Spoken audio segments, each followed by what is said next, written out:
Hello, Toadstool Tarot here.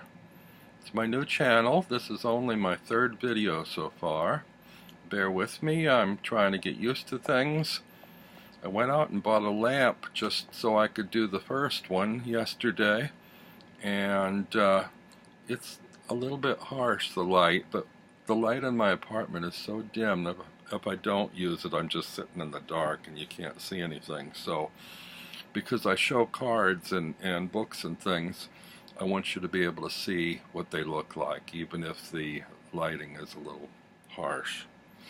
So anyway, a few days ago, I ordered this and it arrived in the mail. It's the Whispers of Lord Ganesha Oracle deck by Angela Hartfield, and I really like it a lot.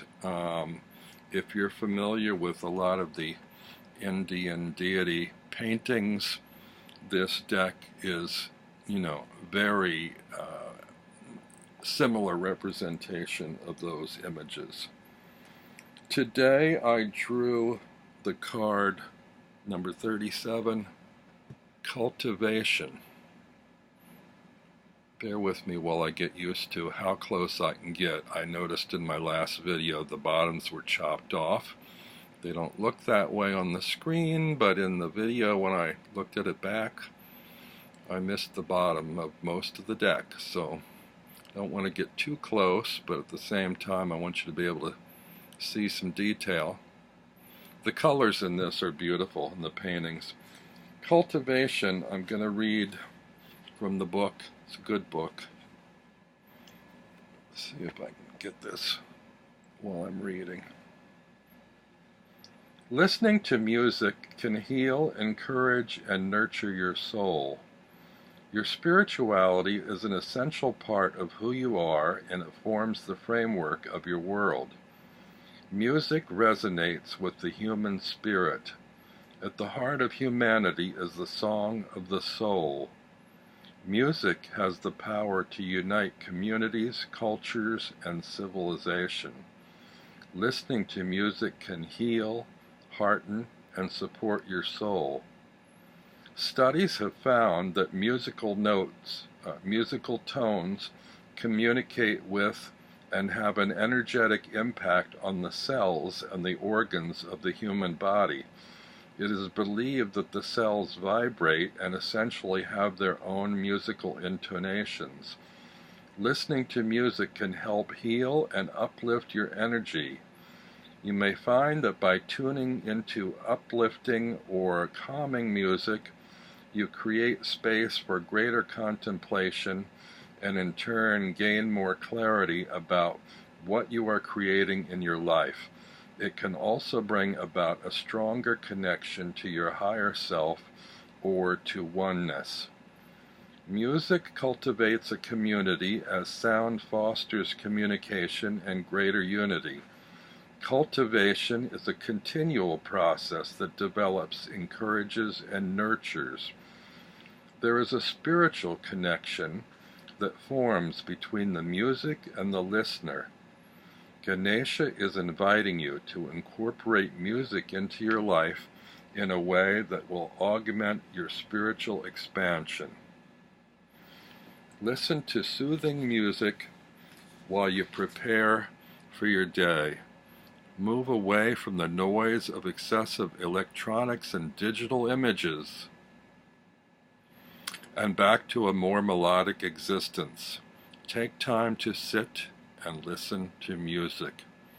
Doing this can shift your energy to a clearer and more receptive state. I also wanted to note at this time, recommend a couple of books.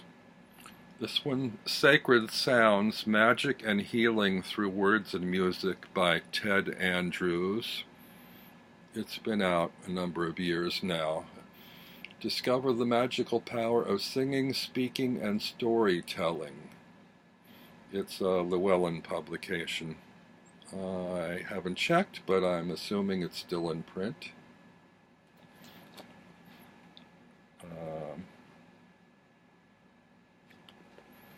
Also, if you're not familiar with Jonathan Goldman, this is a fantastic book, The 7 Secrets of Sound Healing.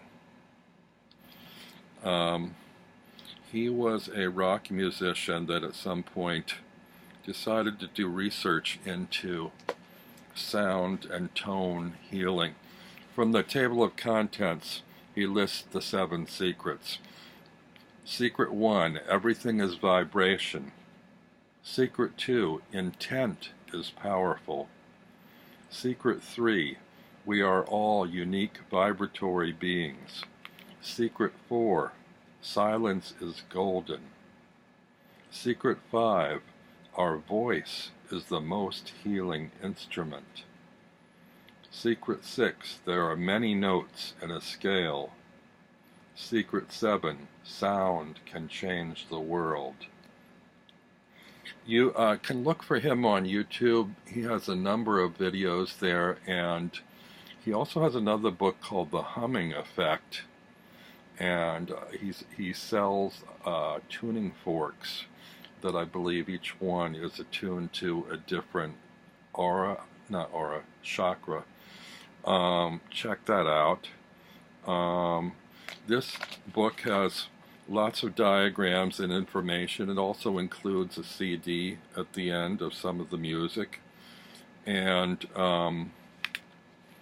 he's got some interesting videos online and samples of music you can download.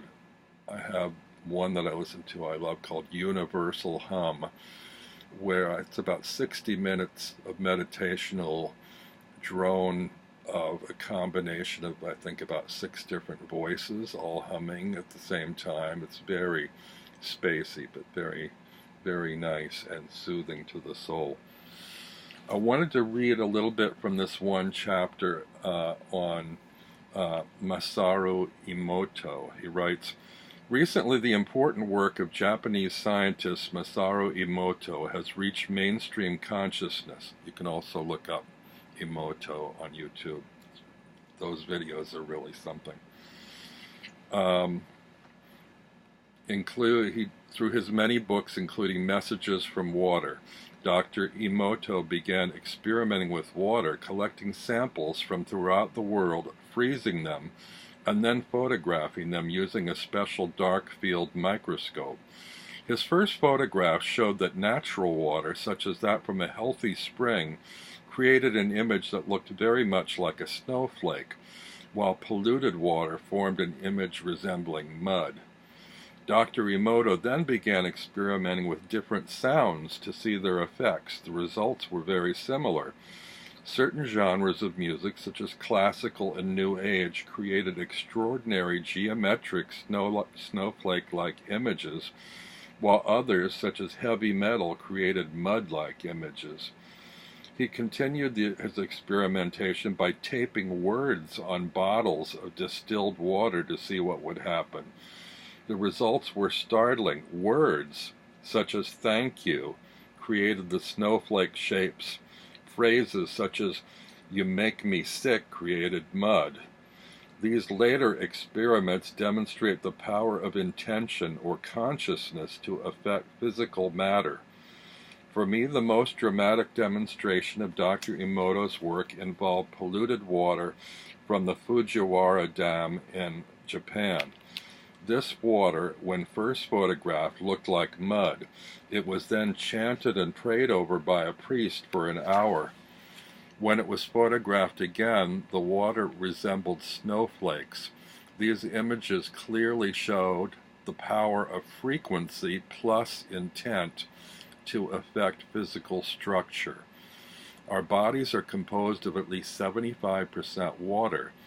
If a chanting priest can change the mud-like vibrations of polluted water into the snowflake-like vibrations of clean water, it really makes us realize the power of sound and consciousness to heal not only our physical bodies, but this entire planet. Here's the 2 photographs. I don't know if you can see. The one on the left is the mud, and the one on the right is the snowflake. the results of intent, ill intent and positive intent. So I recommend this book. It's by Hay House. It's probably still in print. I bought these some time ago, so I don't know. You'll have to check it out. I'm sure they can be found, though. At the very least, check out his videos on YouTube, both Dr. Emoto and Jonathan Goldman. And that'll do it for now, so I will see you next time.